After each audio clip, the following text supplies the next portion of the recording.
Hi there. My name is Keith Blackmore. I'm one of the producers with Vancouver Spark Animation Festival.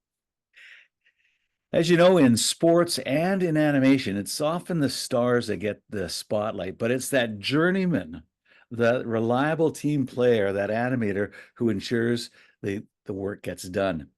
So They you're saying I'm not a star, and thinly veiled insult. No, I'm kidding. Good, backhanded. nice to know that I don't have to worry about it anymore. It's been decided, so that's fine. I'm gonna have to start over. No, don't. It's okay. It's okay. No, I like this better. This is good. Okay, Yeah, so Rick, he's a star and he's a legend and in he's a his own mind. Yeah. He's all of those above. But when we think about journeyman, it's those guys that are behind the scenes. They're critical to everything, whether it's in sports or in animation, to get the job done. They're Mhm. actually the backbone of the production.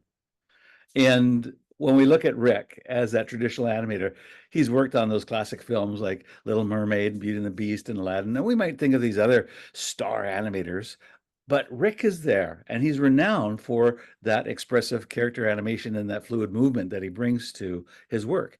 He embodies that spirit of being a journeyman in animation. And it's no knock against his work at all or his quality ad caliber as a person animator and as a man and a family man as well.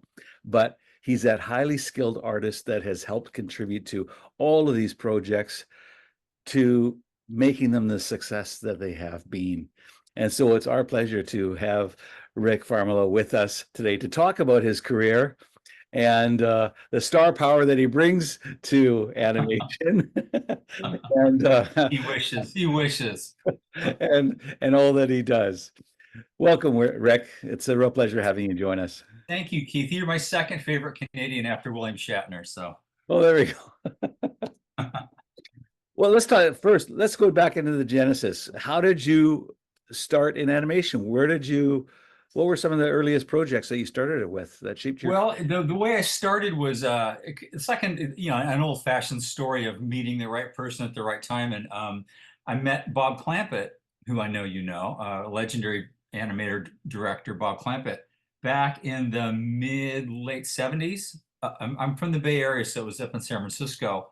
And I just wanted to, I went to art school. I went to, all my life since I was 5 years old and saw Pinocchio, I wanted to be an animator. Anyway, so I happened to find out he was going to be at the science fiction convention or comic book convention in San Francisco. So I went to that and saw him and talked to him at the end of his presentation and said, look, I'm going to move to LA in a few months and I'm planning on going to Cal Arts, but I'd like to come and see you at your studio and show you my stuff.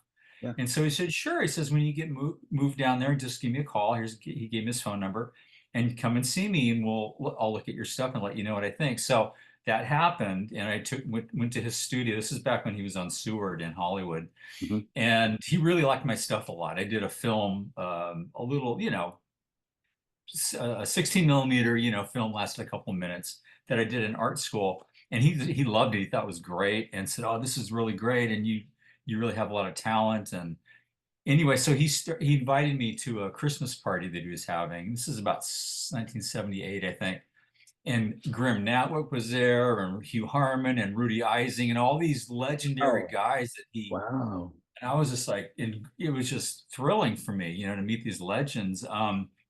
And then, excuse me, there was going to be a class at Filmation, which doesn't exist anymore, but they were going to have an animation class and then hire the best students out of the class to start working on it was the Mighty Mouse kind of Right. show. So Bob wrote me I still have the letter he wrote me, and he says I hope something comes of this. And I thought, oh my God, here's my career in this letter. This is what started everything. So I took the class. Milton Gray was the teacher. Milton and I are still friends. And so there was maybe 15 people taking this class, and I think they maybe hired five or so out of it, and I was one of the five. So I started working at Filmation in 1979 and worked on this show called Quackula, which is part of the Mighty Mouse show and Heckle and Jekyll. Anyway, but I really wanted to go to Disney. That was my dream. And so I just worked my portfolio and got better and better and better. with my drawings, and I took art classes, and I just really, really tried hard to be a better artist. And then I submitted my portfolio to Disney in it was 1981, I think. Yeah, I was at Filmation a couple of years. Mhm. Uh, End of 1981, and I submitted my portfolio to Disney, and then a couple weeks goes by, and Ed Hansen, who was in charge of animation at the studio at the time, called me and said, "We want to hire you to work on the Black Cauldron and Mickey's Christmas Carol." And that's when it started. And it was January of '82 I started at Disney, and that started the major part of my career right That there. path. Wow, what a great introduction though with these guys here and Oh getting, yeah, yeah, yeah. Now so lucky.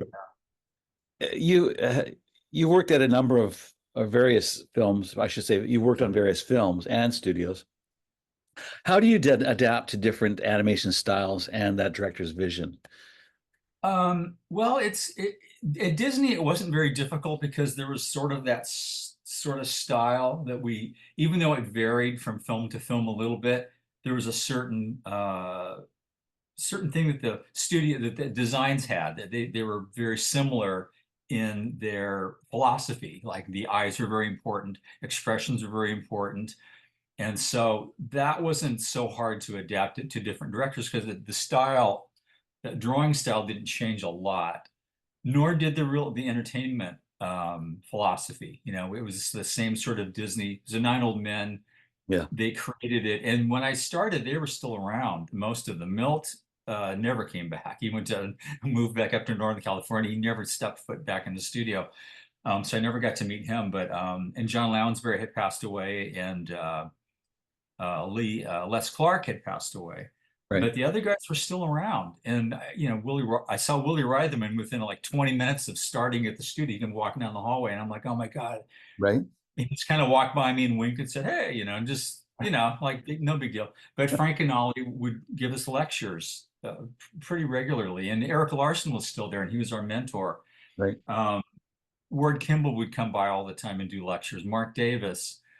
And you think about, wow, we are learning from the guys who kind of invented Yeah. animation as an art form. These are the guys. So I was really grateful, to be there at that time and get to know these guys a little bit and listen to them and really take in their wisdom, and I think it made a big difference in our films because, they would watch our stuff sometimes and they'd give us comments about what they liked or didn't like about the film and the story and so forth. And I remember distinctly on Little Mermaid, Mm. I started on Black Cauldron, Mickey's Christmas Carol, and then Great Mouse Detective, I was promoted to an animator. And so that's the first film I was an animator on. But getting back to Ward, I remember we were we'd screen the films for Mark and him and so forth. Right.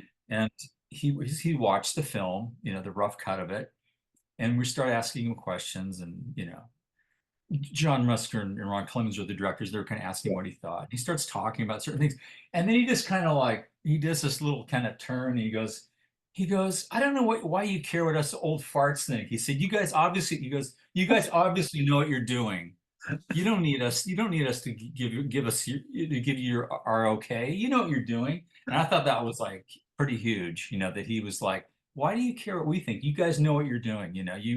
You're following the path. Just keep going.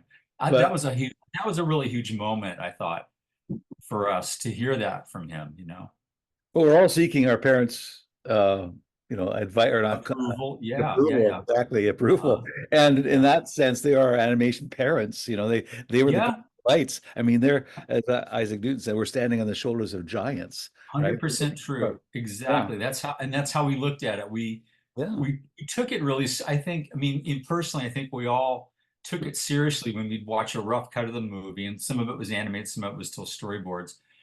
And but the very first thing was up there was Walt Disney Presents, Yeah. Walt Disney Productions, and that really meant something. We had a legacy. I remember Eric was saying, Eric Larson said, you guys have a big responsibility. You're Disney. He said, people expect something different from you. People expect excellence, and you Mhm. have a big responsibility to give them that. And I Yeah. thought that's how I felt. And I think all of us sort of felt like, yeah, we have a legacy we're trying to perpetuate, we're trying to keep alive.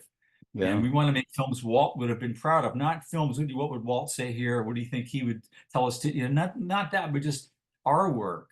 and then him looking, what would he think of this? What, would he be proud to have Yeah. his name on our movies? So that's, I think with that in mind, that's what sort of, kind of pushed us to go forward and try to get better with each film. It's funny, Christians, they wear the bracelet. What would Jesus think? But with you guys animators, what would Walt think? Well, yeah. I mean, there was always that, and there's a lot of With people that God. were there, that worked with him, and it was just amazing to be on that lot before we moved to the Glendale warehouses. Just being on the lot and walking around and just Yeah. feeling that history, because the studio had not changed since the 40s. It was everything. It was, they'd sweep up, but I mean, everything was built for us, and it was a self-contained studio, and just walking around in the hallways and just feeling that magic, and walking on the back lot, and then just walking past and seeing remembering all the films that were done, Were you you given know. access to all that archives and that? You had access to look at the old sheets of. Well, here's the funny thing. Yeah, we did. It Yeah. was called the morgue. It was called the morgue. Okay. And Leroy, a guy named Leroy, was in charge of it. He's an old guy and he had been there a long time. It was so easy. You would just walk down there, find the film you wanted on a shelf, and there'd be all the artwork. And we have a draft with all the scenes, who animated the scenes, what number it was. And then we could just go and check out these, walk back to our room with 5 or 6 scenes, original drawings, you know, X sheets, backgrounds if you wanted. Just go to Leroy's desk and, hey boys, what do you got here? Okay. And he'd mark down what we took. We go back to rooms and we'd have this as long as we want, we could have it until somebody asked for it. Like I remember checking out the Pinocchio when he smokes a cigar and Right. the color in his face, rises, whatever, and the tears are starting to come. Anyway, so I was flipping it. I had that scene in my room. The scene that I think Milk did that scene. Until Leroy called and said, "Hey, you got that Pinocchio scene? So and so wants to borrow it." So I would either take it back to the morgue or I'd take it to the person and say, "Okay, he's got it now." So he'd mark it down. Anyway, it was just a much different era. Now everyone's got gloves on. It's like you're walking into an operating room. But back then, you just took what you wanted, and you're on the honor system, of course. Well, I was going to say, And like the library, often our books would go missing. And well, I tell you something. Unfortunately, there was a lot of these drawings missing out of some certain scenes, yeah, and that there's was some really great sad. collectors It's out like, there that have some great stuff out whoa! there. I used to see. I mean, I knew exactly. I mean, I'd see certain people's collections, and I Yeah. knew exactly that they stole that particular drawing from the morgue. You just know. Oh no, they That's liberated it. They just liberated it. they borrowed it forever. Yeah, they'll return it when hell freezes over. But that was kind of the atmosphere, and it was very friendly, very encouraging. Yeah. I was amazed at how much people would help each other. How you could take your scene. I could take my scene to Glenn or Mark or Andrea, whoever, Yeah. Yeah. or Yeah. Eric, and they'd be, no matter what they were doing, they'd stop and help you. Listen, let me see that. Maybe you can make that pose a little stronger, or you'd show them your scene. It's animated. What do you think of this? Maybe hold that longer, or that's too fast, or that's too slow. Everyone was giving. Everyone's trying to help each other get better. We just wanted to grow and do great animation and do great films to the best of our ability. And I think we all supported each other. Of course there's egos and, oh, I want that sequence. I wanted to do Scuttle and that scene, Yeah. there was that, but that's normal. You want the juicy stuff, to animate. So they'd give, I'd get like a whole sequence, like the Kiss the Girl. And Dave Steffen, who was in charge of the character, and I Right. basically it was both of us. Phil Young did some stuff also, but it's mostly the two of us. And I got that sequence. I got the Kiss the Girl sequence for Scuttle. The whole scene I got to do Scuttle and the whole thing. We wanted to do certain sequences, and I got to do the Dingle Hopper scene, with the Yeah. fork, and then Dave did the Snarfblat, the pipe, So we divided up like that, but it was just fun, We I was again, we gonna- supported each other, I want to ask you about that aspect with collaboration because you're working with these big names, as you mentioned, Eric and Glenn and Andreas and Yeah, I forgot to mention Eric. I'm sorry. I mean Eric Goldberg too. Eric yeah. Larson and Eric Goldberg. Yeah, Oh yeah, okay. I was thinking yeah. Goldberg myself, but Was it, did you have to approach each differently? You're talking about everybody's working collaboratively and they're working toward the same goal, but did you Yeah. find that there was a different process with each director, each team, A little bit. Yeah. I mean, I think I felt good that I knew the directors are all friends. right? John and Ron, I just have a special place in my heart for because they were John particularly was the one that promoted me from being, I was Mike Gabriel's assistant, a rough assistant. I never did cleanup, but I was Mike Gabriel's like personal assistant. I would help with his roughs and stuff. And I learned so much from Mike. He's such a brilliant animator, such a brilliant draftsman. And he would just show me stuff and just how to draw the eyes and make sure the eyes are really focused on what they're supposed to be focused on. Just learned so much from Mike. But the directors, we were all like friends. So I never really had any trouble with anybody. We all No. got along. But certain directors wanted a certain look. There was more traditional kind of things, and then there was sort of more offbeat styles, and you just sort of adapted. But the one thing that you need when you mentioned that I was a journeyman, Hmm. and I'll never use that word again. Anyway, I'm just joking, but the thing I think I was pretty good about was I think I was pretty good at doing funny animation. I could do funny stuff. So I would always want to do the sidekicks, and I'd get the script. We're still on whatever film we're on, and I'd get the script, want to read the script for the next thing, and I'd go through it and oh God, I'd love to work on that character. And like in Little Mermaid, I wanted to really do Scuttle. So I went to John and Ron and I said, hey, I just read the script. I mean, I love the script, of course, but I really want to do that seagull. And John's like, yeah, well, we're sort of thinking you do that.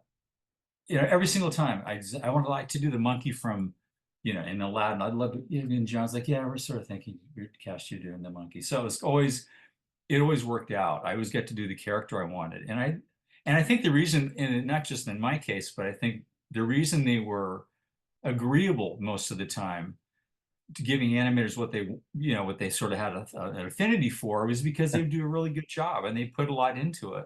Yeah, you were excited And about that character, so you'll yeah, get so I something. would I would come up with maybe a different gag, Yeah, or let's push it further.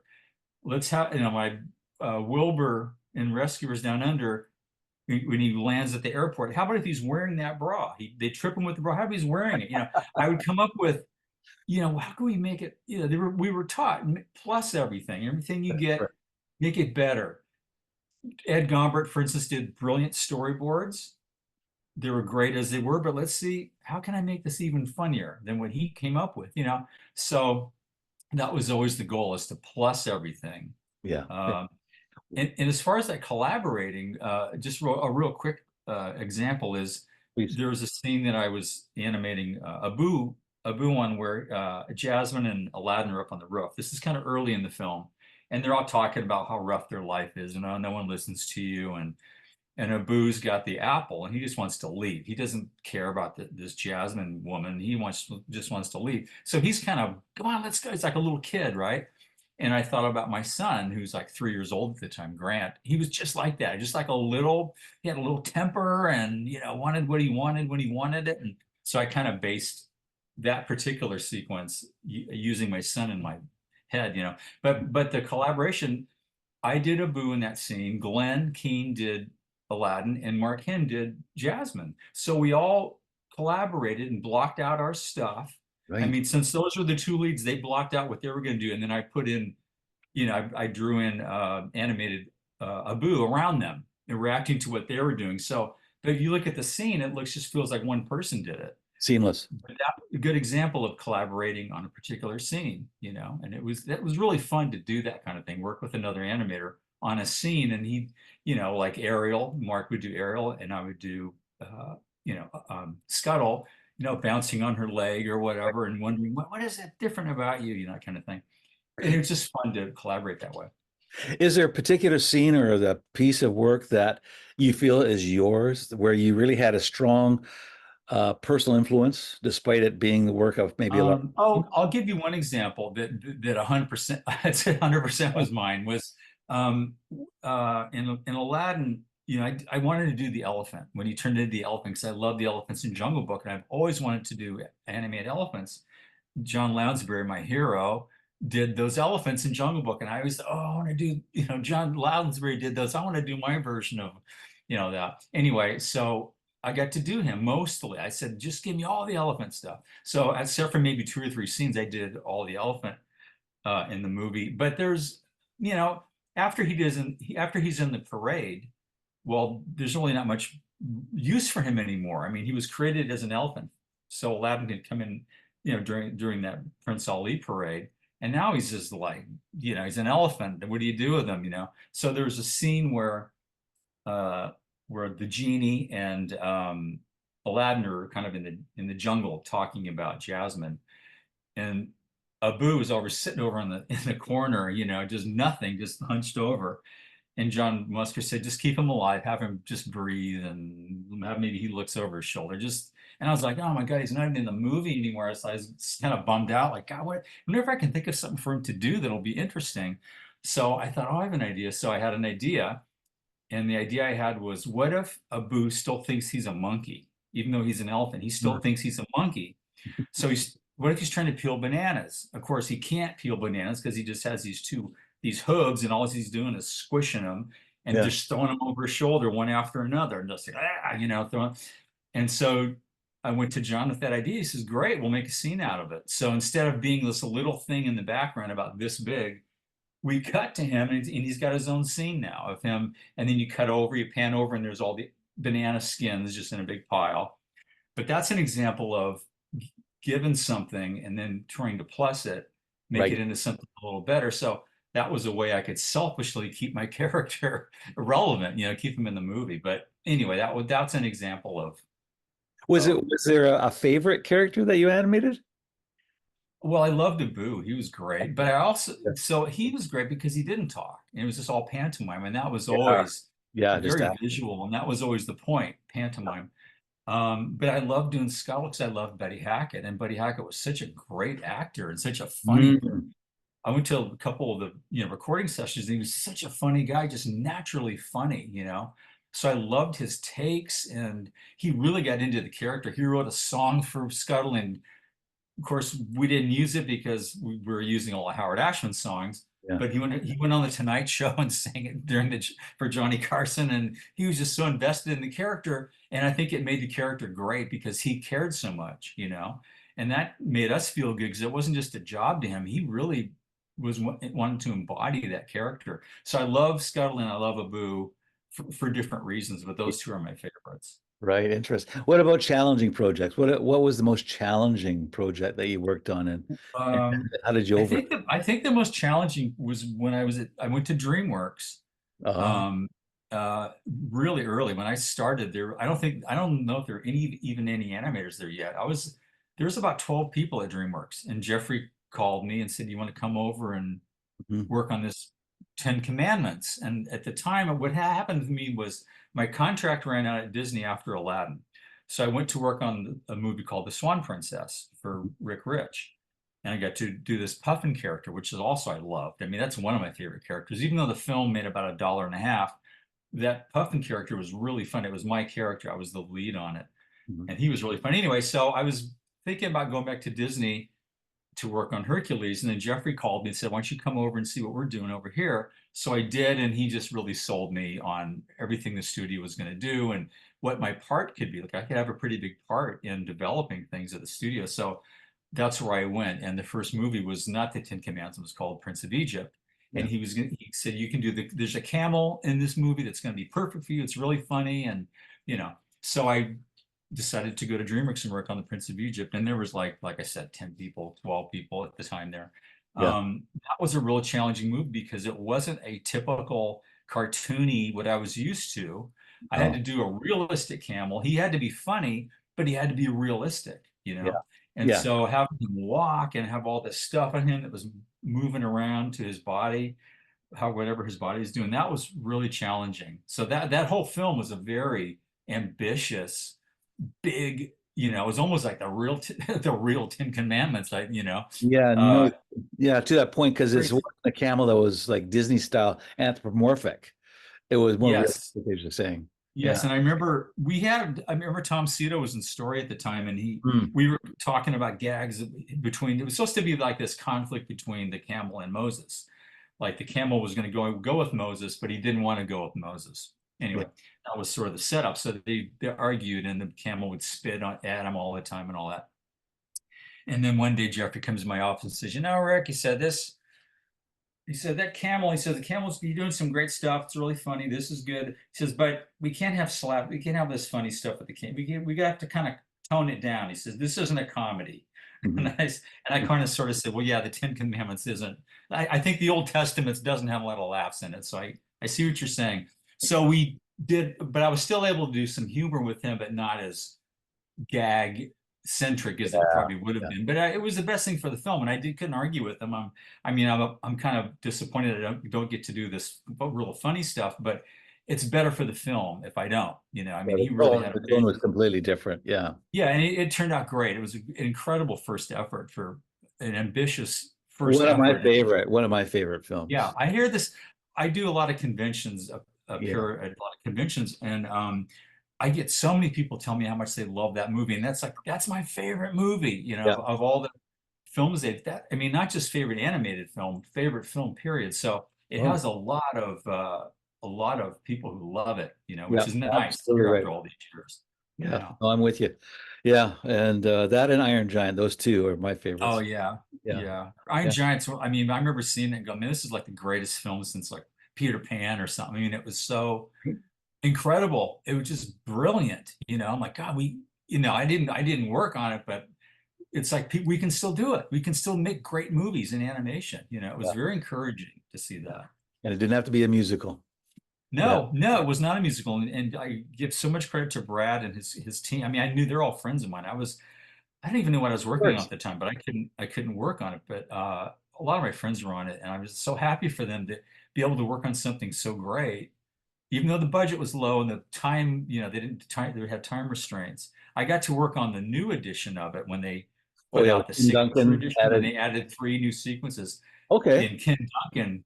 Duncan studio got that assignment, so I Yeah. got to work on that on one of those sequences, and that was really fun. So Oh, people think I worked on Iron Giant. Well, I get a credit for the later one, the newer edition, when Brad added those 3 sequences, but I didn't work on the original. But interesting. it's nice to be associated with it anyway. Well, you're talking about this period of time that we now call the Disney Renaissance. It's such an exciting time in Mhm. animation. When you're in the middle of it, do you realize that it is that exciting that Nope. it was an era that was so Nope, not significant? at all. We No. just wanted to make good movies. We didn't think about our place in history. I didn't. Maybe somebody, we never talked about that. It was strictly what's going on now. We're going to try to do the best we can. And here's the next one. Let's start thinking about that. And the thing that I think we took for granted was they're all hits. Boom, boom. They're all really successful. But I think, like I said, Cauldron ended a certain era. Yeah. Okay, Black Cauldron ended an era, and not a fan of Black Cauldron. But what got me through Black Cauldron was knowing that Basil Baker Street was coming up, and that looked great. So that kind of kept us enthused. Like I'm going to get, I can't wait to work on that. So I think that was to me, that was our first movie. The younger generation, Yeah. Kathy Zielinski, Dave Fruxmo, um, God, I'm going to forget so many names. Um, anyway, it's not important. All the names, But but even Ron and and Ron and John, their first first, directorial gig, and exactly. Bernie Mattinson was just so amazing and Yeah. a great producer and director. And Dave Suding was, is it Dave Suding? Anyway, was the other director. Anyway, I'm so bad with names. I have to look at my own ID 3 times a day just to make sure it's me. That's why I carry a wallet. But anyway, what? That's why I carry a wallet, so I know who I am. I know. But that was our first film, as a group. I did Tony DeRosa is another one. New, starting off new. And so I think we just kept getting better and better. When we did Little Mermaid, I remember seeing the very first screening of it when it was just all animatic. It was just an animatic, no animation at all. And the songs are in there. Yeah. And I remember walking out of the theater and just thinking, this is why I wanted to be an animator. Yeah. This is the kind of movie I wanted to make. This is the kind of movie I wanted to be part of, you know. And we just, like I said, we just wanted to make every film great. You know, we went from Little Mermaid to Rescuers Down Under, which wasn't a big hit at the time, but it was certainly a terrific movie, and we were all really proud of it. And it's since then it's gotten a lot of fans. Mm-hmm. Um, but we just, you know, I just think we just kept getting better and better with each film. We grew, you know. Yeah, and it's such an interesting period because, as you say, you're there when those nine old men are just finishing, and you're that Hmm. transition, and now we're going into this new period of renaissance of animation. And there's also a shift in technologies, uh, Uh-huh. traditional 2D to CG, and every film that's coming out, we're seeing, even in Mouse Detective, and then Yep. in I guess in Little Mermaid, that was the last film that they actually used the multiplane camera. Uh-huh. That was, Yeah. and then we're getting Beauty and the Beast, where we're seeing the computer ballroom scene, and every Yeah, the film ballroom. is Yeah. we're adding more and more of these CGI elements Uh-huh. to it. Uh-huh. Do you think? Well, animation has actually obviously evolved. How did you find that evolution for yourself in that Well, particular? I thought it was really cool. I really liked it. I think it's giving our films depth, which we would try to do that. I like But I Tarzan. think just having the camera and the 3D. So Great Mouse Detective, we had the clock tower and all the gears, and I just think it perfectly complemented what was going on. Oliver and Company, we had cars going down the street that we didn't have to hand draw. You could use the computer. It's a little, and you look at it now, it's a little clunky. It's not quite what it could be, but the technology was what it was. We did the best we could. Yeah, But every film we used more CG as far as backgrounds and inanimate objects. Um, where I think it started to be a little weird was when they started doing characters in CG, and especially in the early days, yeah. it was like, wow, this is awful. I remember just seeing, just when I remember seeing very first, when I was at DreamWorks and we are doing the first Shrek film.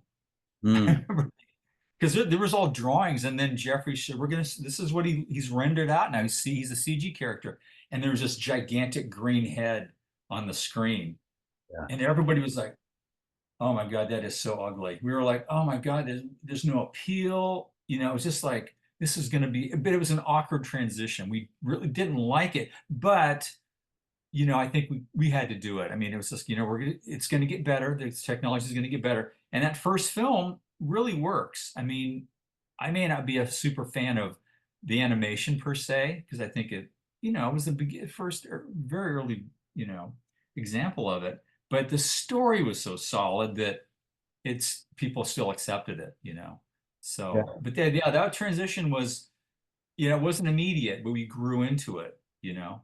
yeah.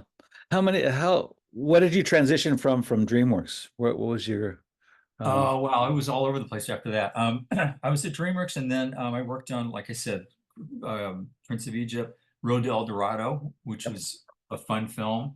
And then what happened was I had lots of ideas. You know, every time there'd be a screening, I'd have something that didn't quite work. Ah, maybe we can do this. And I'd write up all these notes, every single thing, you know, 10 pages of notes, handwritten notes. And I would send them to the directors, and I'd send them to Jeffrey, and Jeffrey really liked my ideas, and you know, we got to be pretty close. I mean, he called me on the phone on the weekends, and oh, we got to figure out how to do this. And I like what you said about this and that. And I think, you know, and a couple other films, he'd send me a script for this. Oh God, what was it? It was sort of like the Guns of Navarone with all these characters. I think it was elephants going up a hill. I can't remember the whole deal right now, but I mean, he remember him sending me the script and said, if you have any ideas, write them down. And so, you know, I was starting to get more story stuff, and then he goes, we need to get you in story.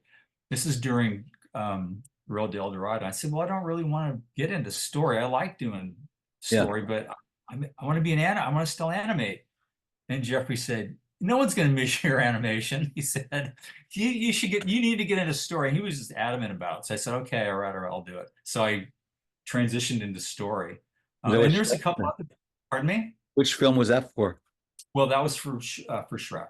For Shrek. I That's did what. a little bit at the end of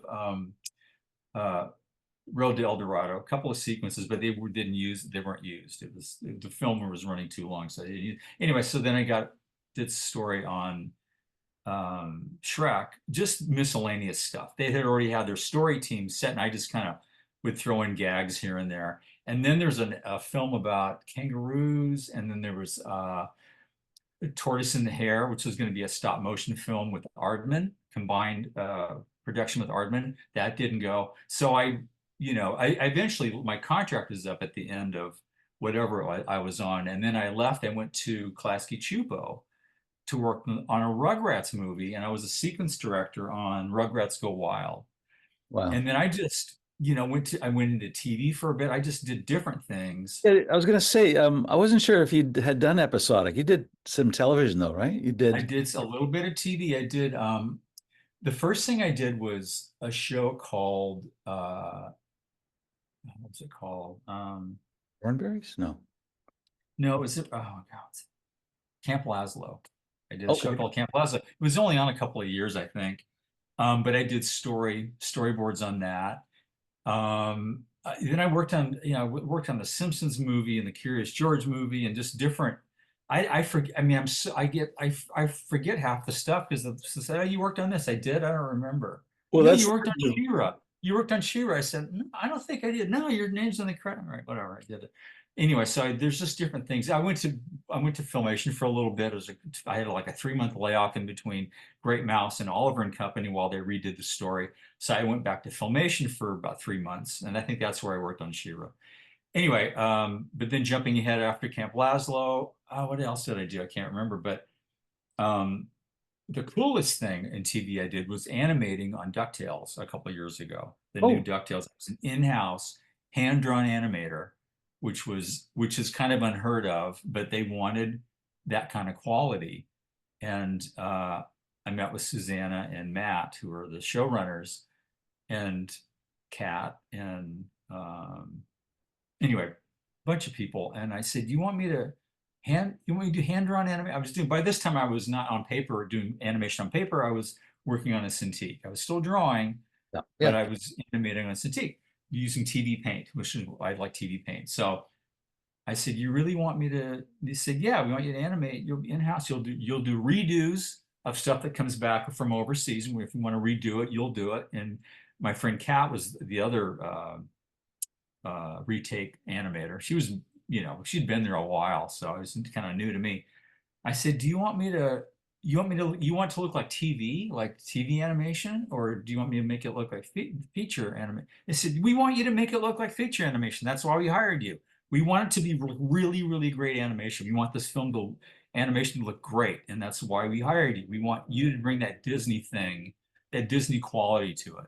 Right. And that really touched me because I thought, wow, how cool is that they're trusting me to do that. And so, boy, I just felt that like every day I was the luckiest guy in the world to be going back to Disney in-house and animating ducks all day. It's like this is like amazing. So that was I think that, and then I worked on recently, worked on the new Junior Ariel show for Okay. Disney Junior. They had me as an animator doing all kinds of hand-drawn animation for all the Little Mermaid characters. And then I did some storyboards for a while. And then I went and worked on the Tiny Chef for Oh, Shadow Machine yeah. up in Portland. Portland. Yeah. Anyway, You doing also, I noticed that you mentioned Aardman. So what yeah. draws you to, because you also worked with Leica with box trolls. Oh, that was so fun. The Yeah. the Box Trolls story was a friend of mine, Dan Jupe, was doing storyboards up there. And this is, they're up in Portland. Yeah. And they said, we want to make our puppets have better acting. They're fine, but we just basically are doing the mouths. We want to do the whole face. We Yeah. need somebody who can show us how to do really good acting, like sort of like Disney. We like a Disney quality kind of performance.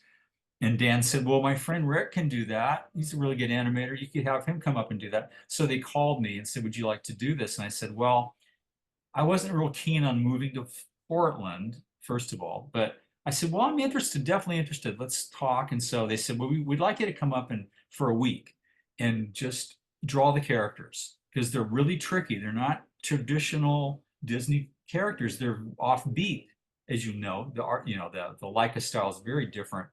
Yeah. So we're going to have you here for a week, and we'll at the end of the week we'll let you know if we want to keep you and we want to hire you full time.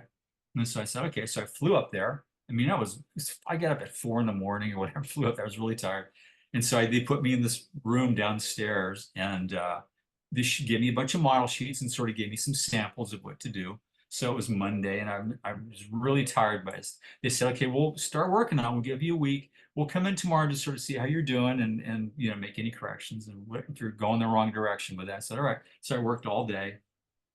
They came in Tuesday morning, about 10 o'clock, and I was still working away and showed them what I'd done yesterday. Or I did this, this, this, this. Okay, okay. And they're kind of like, all right, that looks nice. And they're kind of like, yeah, all right. And then they left. And so I'm thinking, okay, so I got to have till Friday, so I can start drawing. And then about a half hour later, an hour later, they came in and say, you got the job. I said, but I still have a week. And they said, no, we can tell by what you've done so far, you know what you're doing.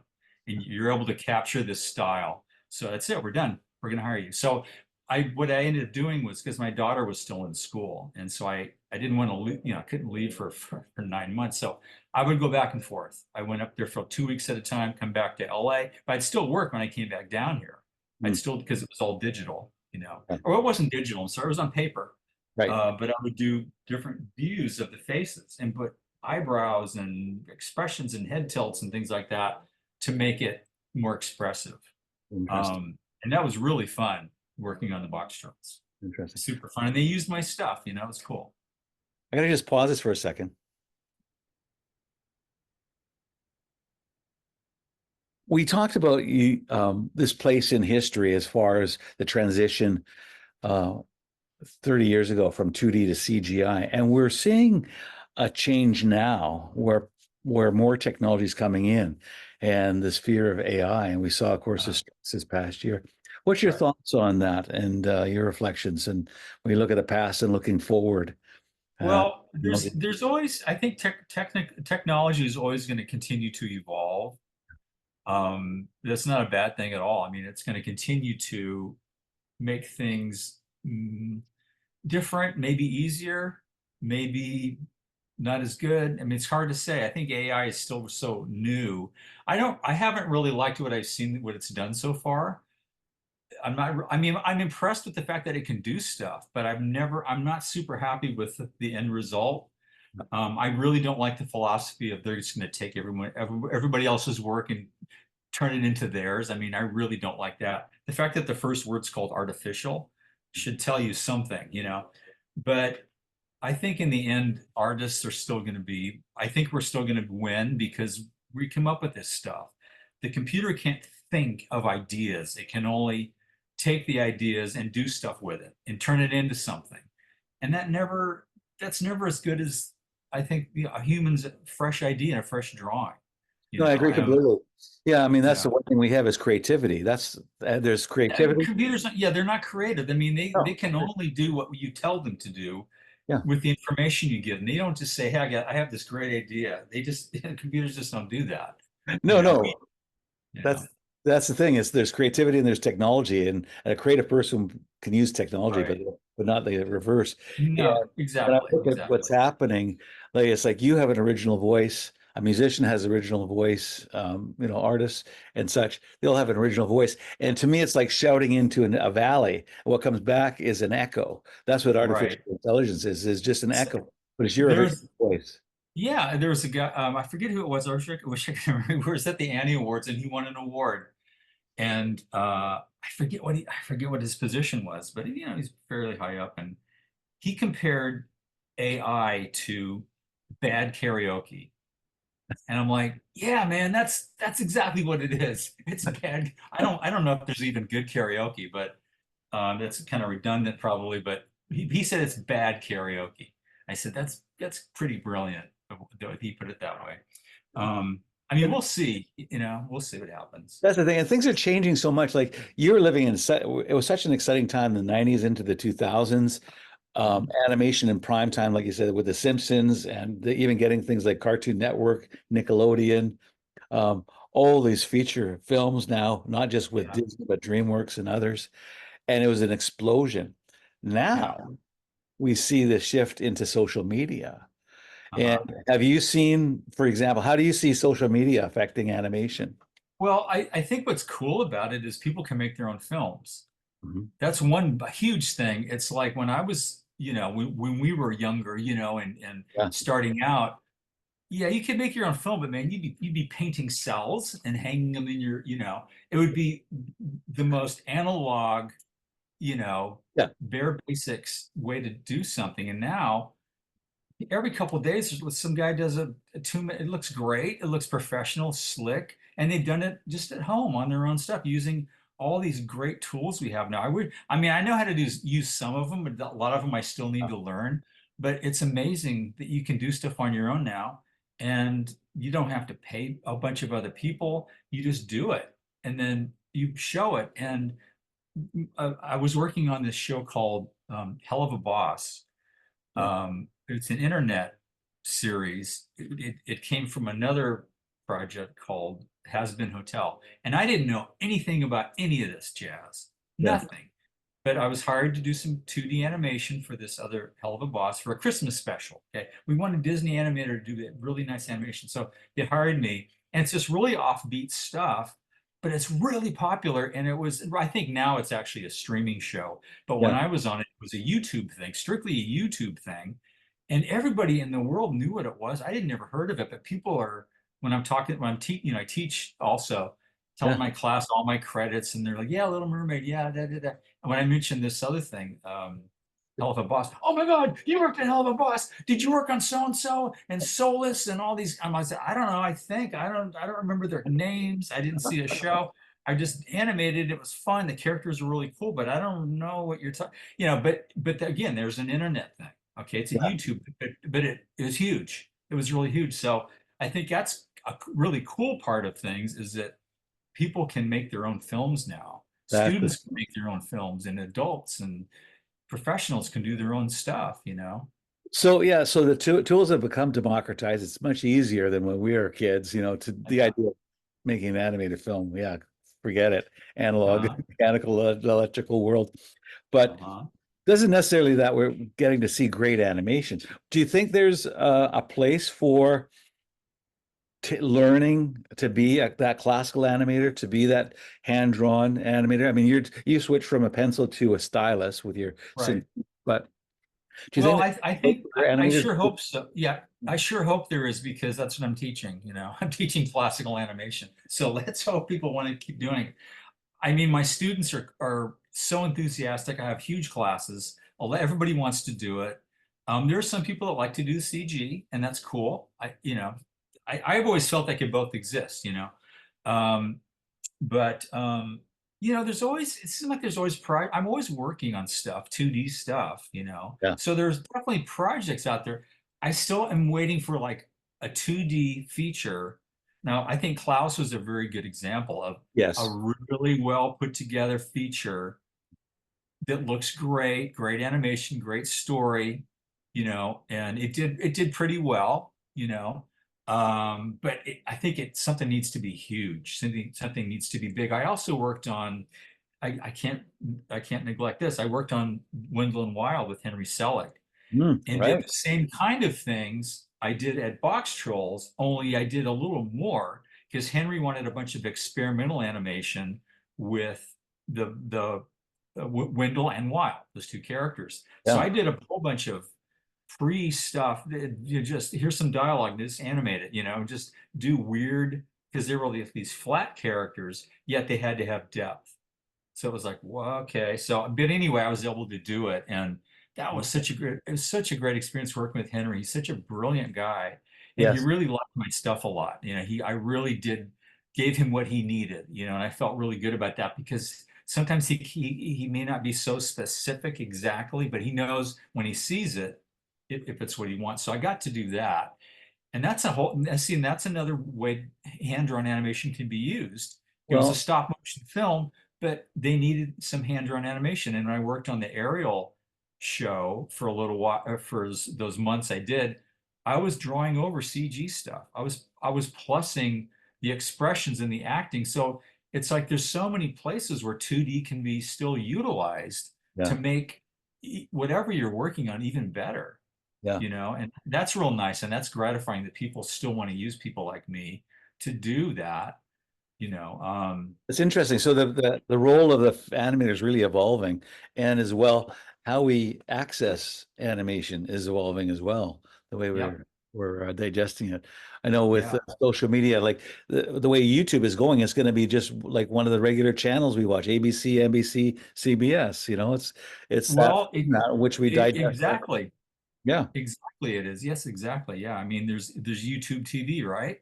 yeah. You can have YouTube TV. So it's amazing. You can't predict, what's going to happen, but it's like it No, seems like the good stuff kind of like rises, that's the the stuff thing. that's really quality and is going to last.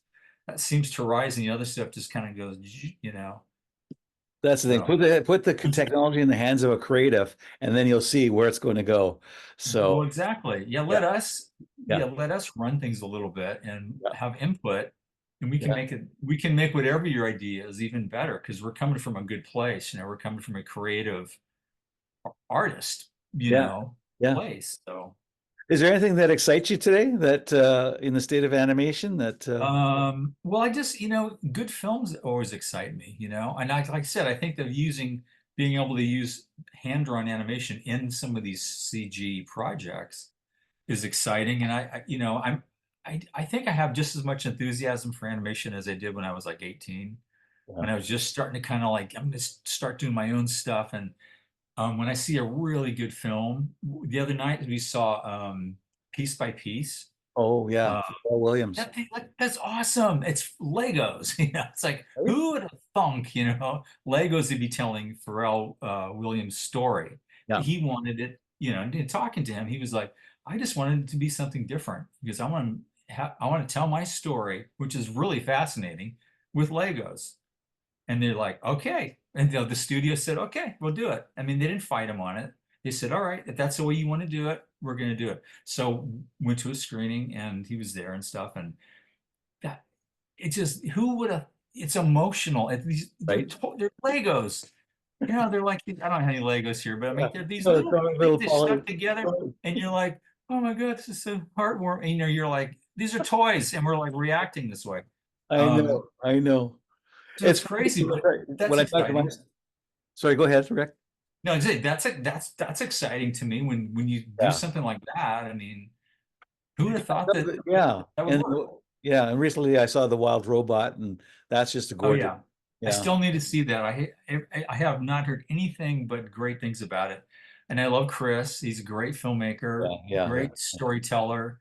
yeah, I mean, I remember when he started at Disney, when he was just right out of Cal Arts, and the yeah. kind of really cool and very unique style he had. And Yes, some of his stuff didn't fit style-wise with what we were doing, but I mean, his ideas are all great. It's yeah, like, yeah, okay, he's off model, but who cares? I mean, look at the look at the personality he's getting in his characters and the shots, and it's emotional. So we weren't surprised that he went on to do some of these great things, but it's cool to see him with a new film, and it's supposedly great, and I'm it's really happy for gorgeous. him. And Yeah, yeah, and that's exciting. yeah, That's good animation is always exciting. yeah. When you're teaching now, Uh-huh. so what advice do you give to your students, the next generation of animators as they're entering the field? I mean, things have changed. There's a lot of uncertainty with the Yeah. industry, and as we talked about, the tools are changing. The way we access animation is changing. Mhm. A lot of people, especially young ones, in this as they enter this field, they go, should I have been Yeah. a barista? Maybe I should have been a bartender. Well, yeah. Or the other side of the bar, just drinking. Well, that's a very good question because I sort of hear that from them. They're like, are we going to be able to get jobs? And they're worried about it. And no, they're like sophomores, okay?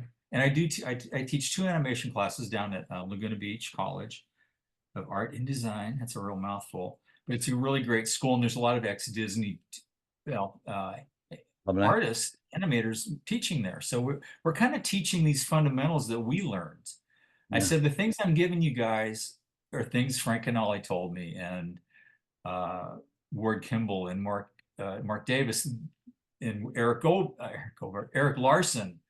These are all things that the guys who created this business handed down to us, and I'm giving it to you. And they're always going to be able to work. And they're sophomores. I said, you still got 3 years of school left before you have. I said, don't worry about that stuff. I understand why you're worried about it. Are there going to be jobs? When I started in animation, there were two feature studios, two, Disney, Bakshi. That was it.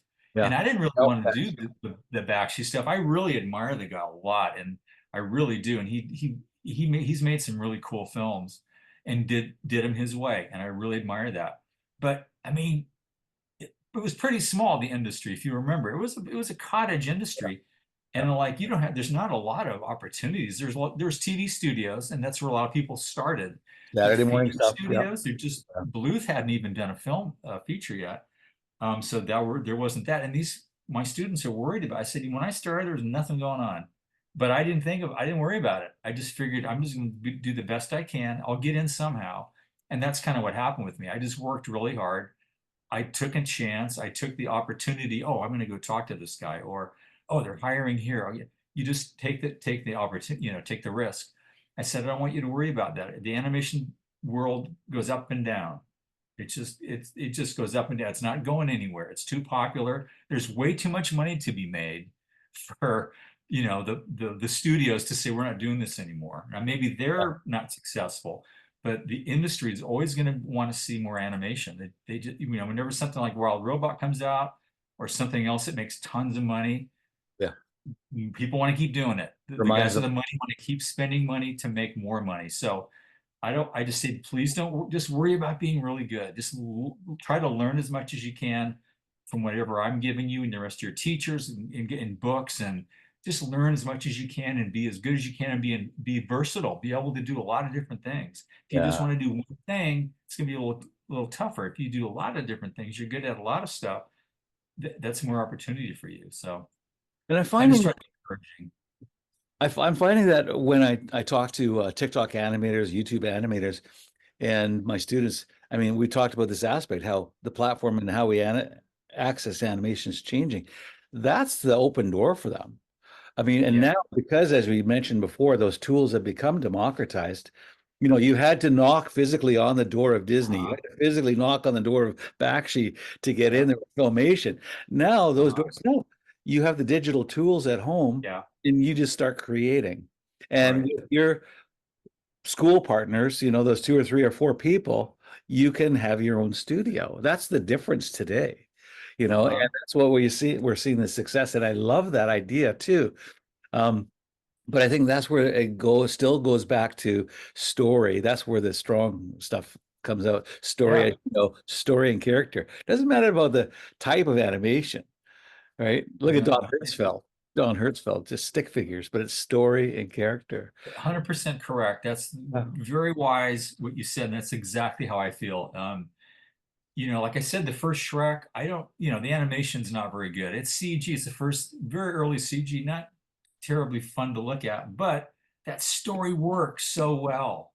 It Yeah. just frigging works. It's like it's funny, it's emotional, Yeah. and as an example, I just think it's when I worked on Windmill and Wild, I felt the same way with that movie. It's like this movie's so different and just such a different way to tell a story. I'm so glad to see somebody wanting to do something different, instead of the same old, I think Pixar for a while was getting, here's how this happens at this time of the movie. Every single time there's this character, which is the same kid. You just got to be like a factory. And it's like, Right. where's the original ideas, the new exciting ideas? So it's always going to be about, for me, a new idea, even if it doesn't 100%, if it's not 100% successful, like I saw Megalopolis the other night. Oh, wow. Okay. Yeah.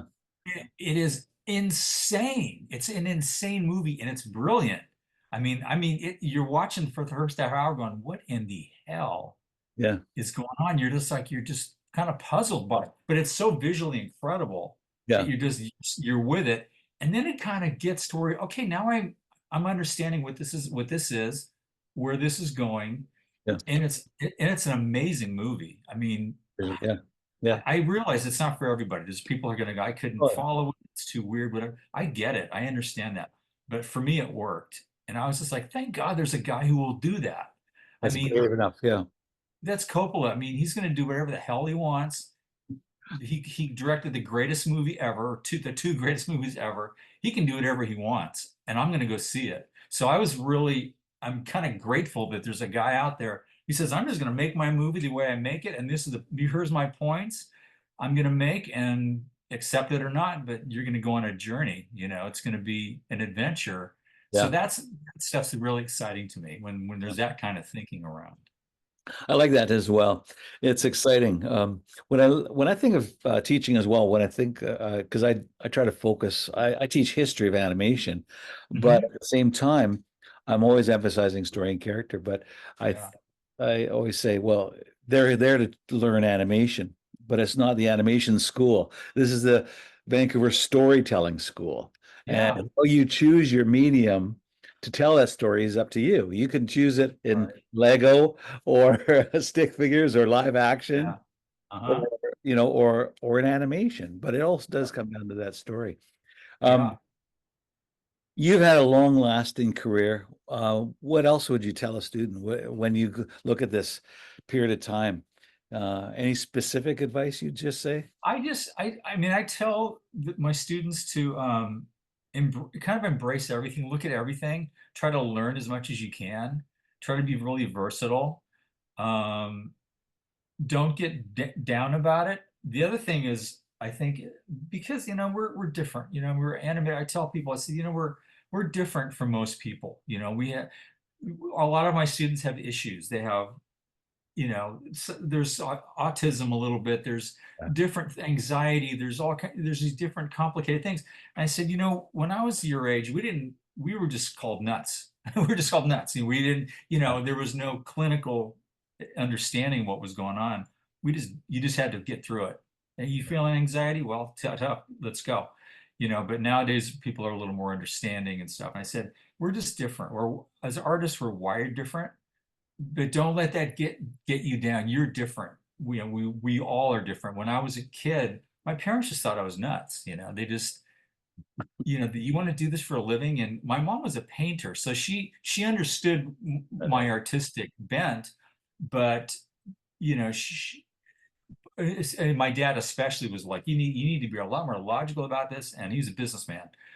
If you can't do this, you got to think of something else you can do because it's going to be really hard. They both were telling me, come up with a plan B, although they probably call it something else. If you can't do animation, what else do you want to do? Think about it. So I did for weeks. And I finally went to them and said, I've been thinking really hard about this. If animation doesn't work out? And I said, frankly, I just don't care. I don't want to do anything else. I can't think of anything else I'd rather do. I mean, when I was younger, I would have liked to play first base for the Giants, but that's not going to happen. Okay. Reality is, if I can't be an animator, I just don't care. I'll just make a lot of money, I guess. I don't know, but I really don't have any passion for anything else. And they said, okay, well, then you're going to have to work really, really hard. You're just going to have to be really serious about this. And your little doodles and everything are fine, but you're going to have to learn how to really draw. Those artists at Disney are great artists. You're going to have to learn to draw figure drawings and all these things that I wasn't doing. I was just drawing cartoons. Um, so it was kind of rough. I mean, I just like, God, there's something wrong with me. I don't really fit in. Although I did have a lot of friends and I played sports and stuff. So I had kind of a normal, childhood and stuff. But deep down, I always felt I was really different. And I think a lot of the students, they Yeah. always feel like, "Oh, I'm kind of all alone and I don't really fit in." Well, you're also, you do fit in with a whole bunch of other people that don't fit in. That's Yeah. that's where you fit in. When I started, when I was a kid, I did magic. I had a ventriloquist dummy. I had all these crazy, and when I got to Disney, there's four or five other guys who had a ventriloquist dummy, four or five other guys that did magic. I'm like, oh my God, this is normal. For me, it's My like, people. Yeah. yeah, I'm like my people. And I felt, oh my God, I'm not alone. Even maybe I may be nuts, but there's other people who are nuts with me. And that felt so good to think, okay, all this time I thought I was really nuts, but I was just different. I'm not nuts. I'm just different. I have a different Yeah. thing. I had that experience just a couple months ago, just at the beginning of September, the new school year in the first class. and the students are now, I think it's the second week together, and they're coalescing now, and they Yeah. realize this is my tribe. And Oh yeah. we've been saying, 100%. I didn't have people like this in high school. You guys, I love you guys. And they were finding that click. It was perfect. I was thinking Well, I about, agree with you. yeah, I have the same experience. It's like they're, I just sit back and I watch them talking to each other about, I mean, there's so many things that they're fans of. There's so much other stuff now. that's right. When I was a kid, it was baseball cards. That was it. There was comic books and Yeah, baseball cards. yeah. There was no Marvel Universe and Star Wars Anime. anime. No, none of that stuff. But they're all into all this cool, and they're always talking about this stuff. And I'm like, I don't know what the hell half of you are even talking about, but I love to see that you're so enthusiastic about it and you get Exactly. excited about it, because that's if you can stay excited about stuff, then you're gonna probably do well, if you can keep that going. Now, did your parents get to see the success that you had? They did. They did. I distinctly remember my mom telling me this later, but I threw everything in my car, that typical, and I got my car, and I had already figured, I mean, I got an apartment. I was going to work at a record store called Music Plus, which doesn't exist anymore. And so I at least had a job and I had an apartment, at least that. And then I was going to just figure it out. So I was supposed to go to Cal Arts, but I missed the deadline, Mhm. the fall deadline. So I was going to reapply in the spring. They said, we like your stuff, but you missed the deadline, so please apply again. So I think I'll just go down there and I'll work for a while, and then I'll apply to Cal Arts. But then, of course, I told you what happened. I ended up working, so I decided not to go to Cal Arts. So why should I go to school to learn to animate? Well, I'm animating already. It just seemed kind of, maybe I should just stick with this anyway. So yeah, so my parents, I left, and my mom told me my dad was sitting in my bedroom. He went and sat in my bedroom, just was sitting there by him, and he says, I think he's making the biggest mistake of his life, is what he's told her. I think Rick's making the biggest mistake of his life.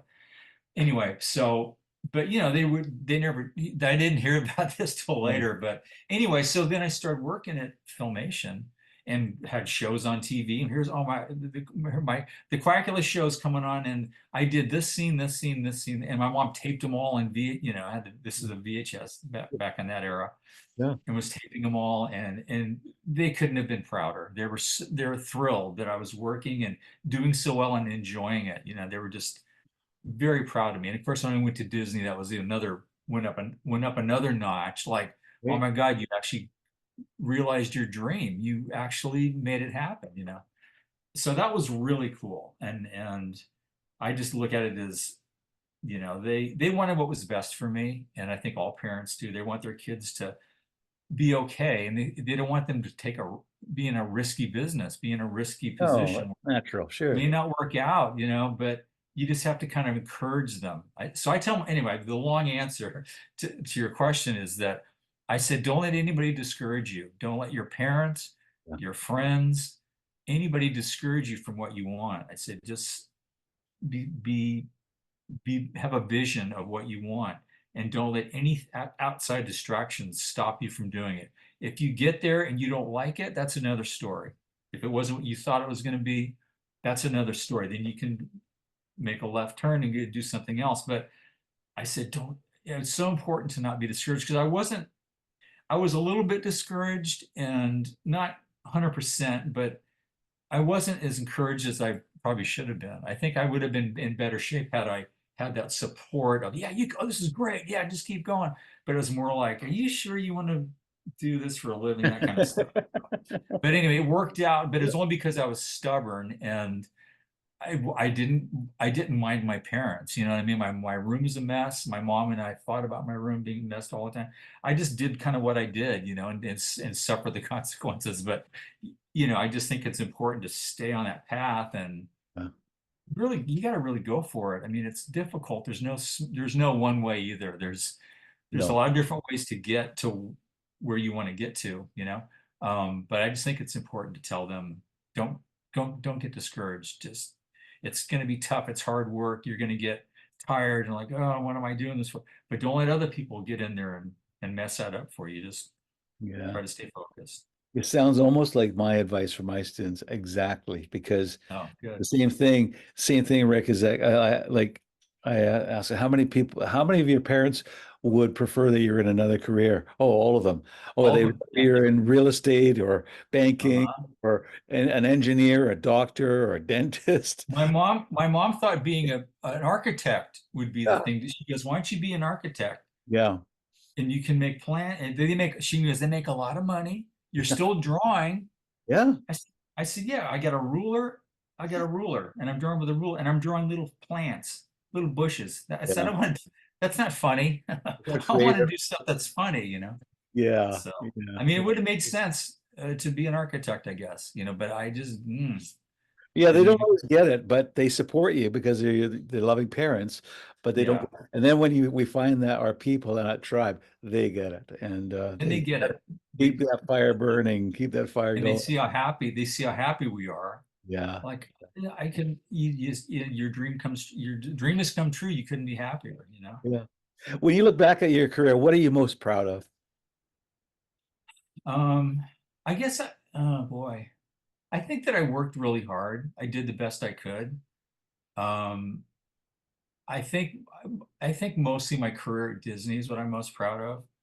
Working on some incredibly great long-lasting movies that we didn't think about lasting beyond their time in the theaters, and then there was going to be another one. It was just we didn't think of it being a long-lasting, well-loved uh, work and having people come up to me and tell me what a how well some of the people are like, when I was a foster kid, or my parents were never home, and my when I was watching the Disney movies, it felt great. It made me feel loved and made me feel comfortable and whatever. And when I hear stories like that the films actually made a really big difference in people's lives when they were little, that's huge. I mean, that's an added bonus. I'd never thought that would happen. I just thought we were going to make really good movies, do the best things we could do. I had no idea that films would have that kind of an effect on people. And the one phrase I hear all the time is, "You animated my childhood." It's like, "Oh my Mm, God, you animated my childhood." When I have all my stills out on the tables, and I'm the sign or whatever, they're walking down looking at all, they're like, "You animated my childhood." I mean, I hear that all the time.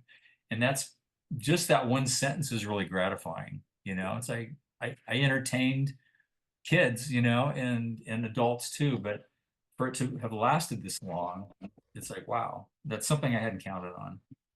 amazing. Yeah. When I introduced you, I said that you're that journeyman animator in the spirit of animation, that highly Mhm. skilled artist that Yeah, contributes to so many different projects that were essential. But really, you're no journeyman. You're a master animator. You are a master storyteller, and you are a master mentor to so many young up and coming animators as well. Rick, it's been that's very sweet of you to say, Keith. I really appreciate that. I was never one of the top animators at Disney. 100%. No, no, no way. But I think I had a niche, and that was to do funny animation. And even Glenn Keane likes my stuff. He complimented me on my stuff, how funny it was, whatever. So I figured, you know what? I'm not the best draftsman. I'm not the best actor, but I do have a place. I did have a niche that I did the best I could at, and I think I excelled at that thing, you know, pretty well, and I had that reputation. And so I'm really grateful for that. Like, I did have a place, and being a journeyman, I'm proud because that means you worked. yeah. You're a journeyman, you're working, you're a working animator. Maybe I'm not an artiste, but I'm a working animator. And God, what else could I possibly ask for, right? Look at your career, how it spanned all these decades and still going. It hasn't Still ended. You're going, still going. You are still going. essential to the success of so many films that you worked on. Well, So, thank you. yeah, That's really nice, Keith. That means a lot to me. It really yeah. does. No. Thank you, Rich. I really enjoyed this, and we look forward Me to too. doing this again and even We'll bringing do you it up to again. Vancouver. Yeah, yeah. It I would was a real love to. pleasure. That'd be awesome. Yeah, Thanks for doing this. I really appreciate it. It's been great. yeah. Thank you.